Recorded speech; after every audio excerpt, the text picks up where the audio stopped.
안녕하세요. 오늘은 영국의 환경운동가 마이클 소튼이 쓴 책 나는 세상을 바꾸려고 태어났다.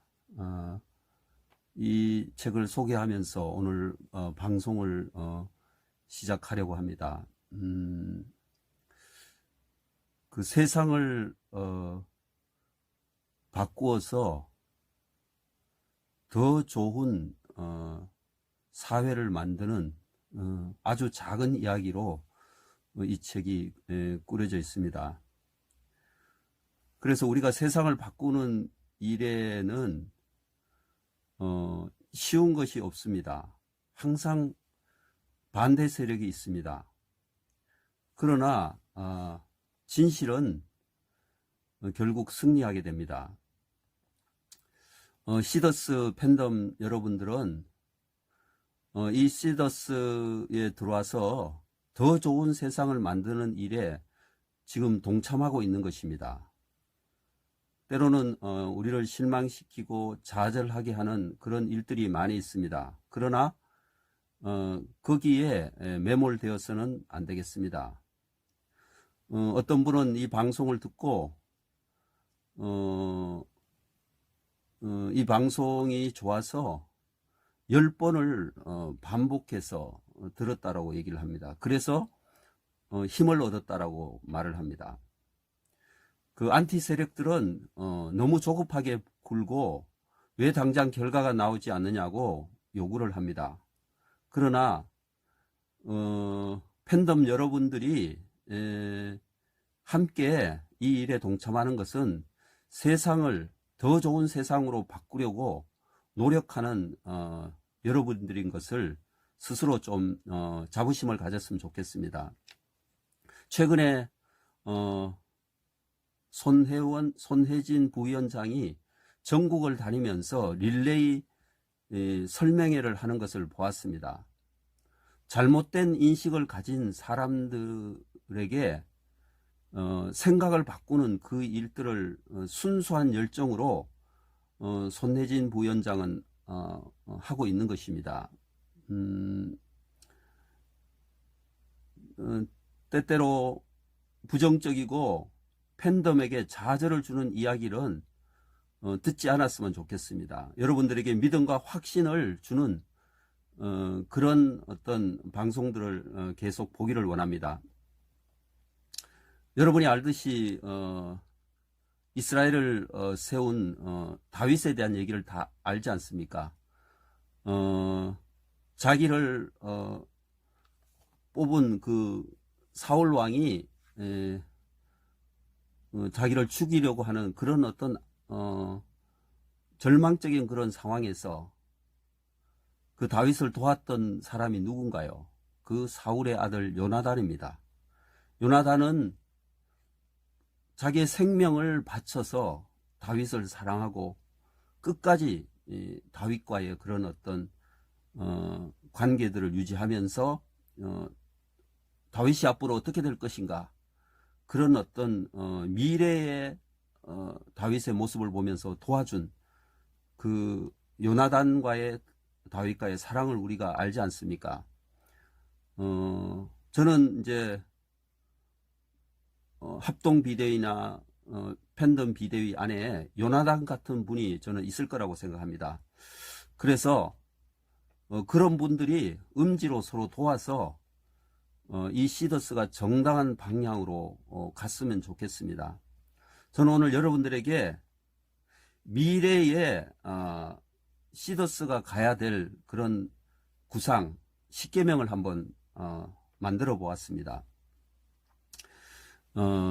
첫째로 우리 시더스의 한 가지 분명한 어떤 그 회사에 추구해야 될 방향은, 시더스는 서민을 위한 프로토콜 공유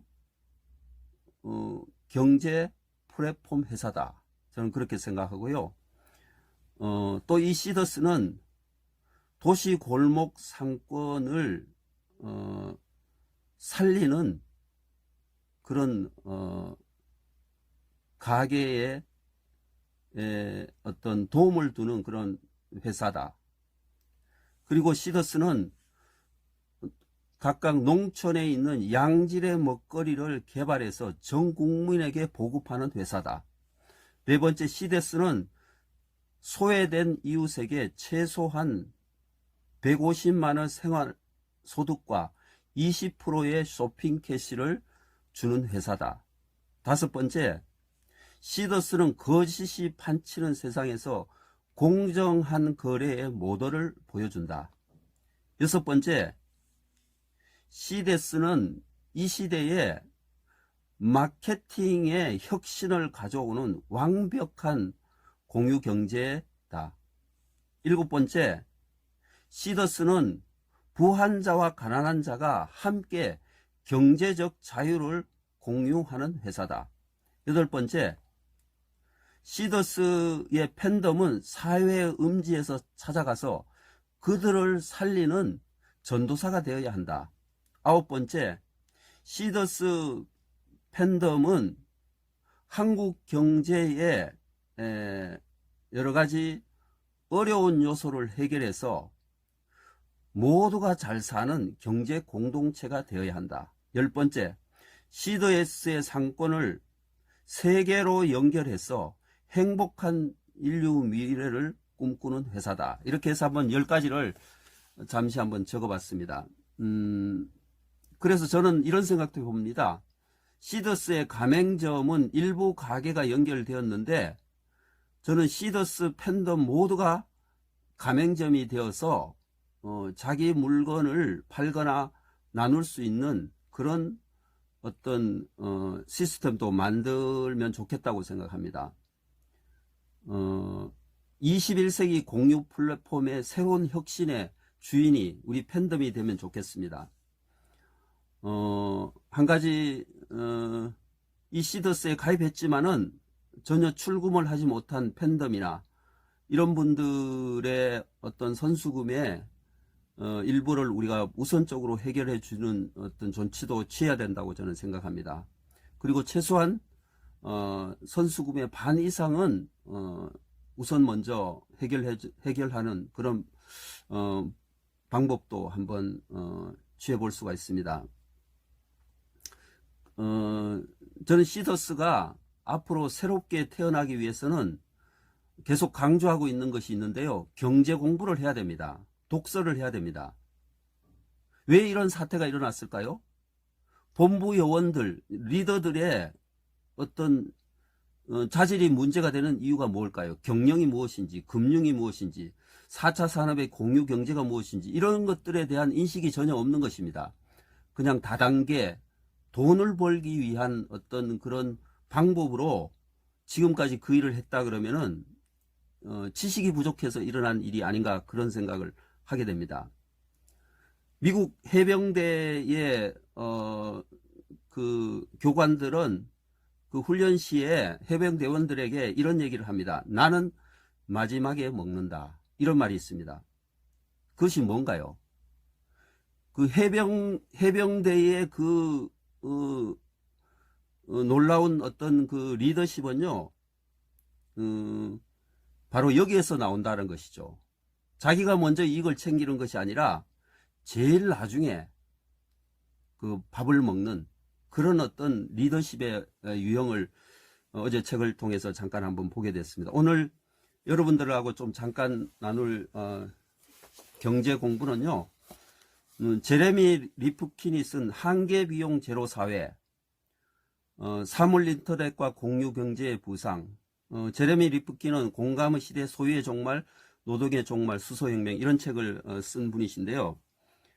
이분이 이제 대중의 손에 전력과 권력을 이런 어떤 내용으로 쓴 부분이 있는데요.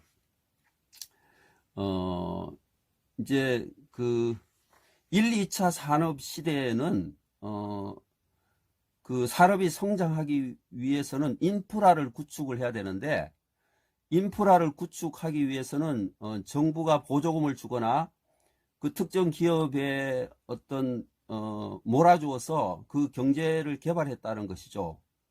그런데 지금 이제 21세기 공유 경제에서는 오픈 소스 액세스가 이제 새로 생겼다는 것이죠. 그래서 인터넷을 통해서, 인터넷이라는 가상 공간을 통해서 누구나 입장에서 대화를 나눌 수 있고, 커뮤니케이션을 할 수 있고, 데이터를 전송할 수 있고, 그러므로 인해서 한계 비용이 제로 수준에 이르렀다는 것이에요.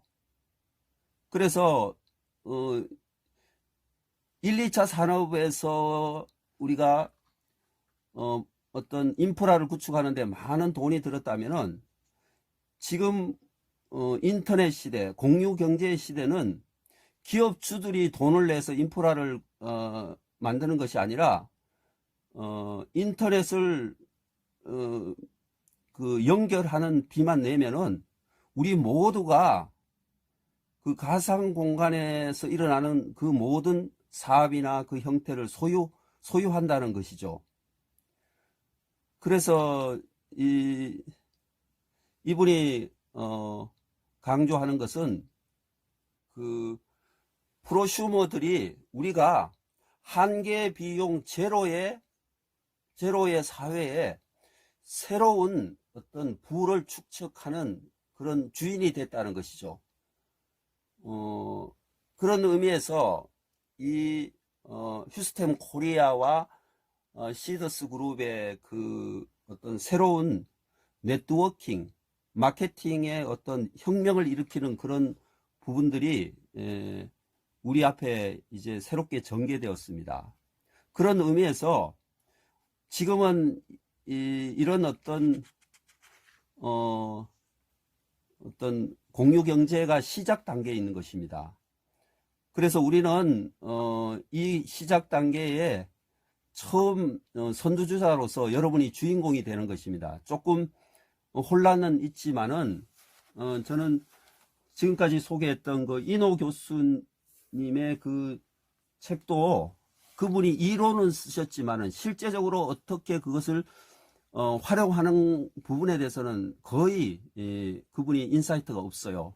그래서 여러분들에게 말씀드리고 싶은 것은, 이런 어떤 21세기 4차 산업 공유 경제에 여러분들이 홍역을 앓고 있다라고 생각하시고, 이런 시대일수록 더 공부하셔서 조금 더 업그레이드된 그런 인터넷상에서의 대화가 이루어졌으면 좋겠다는 그런 생각을 합니다.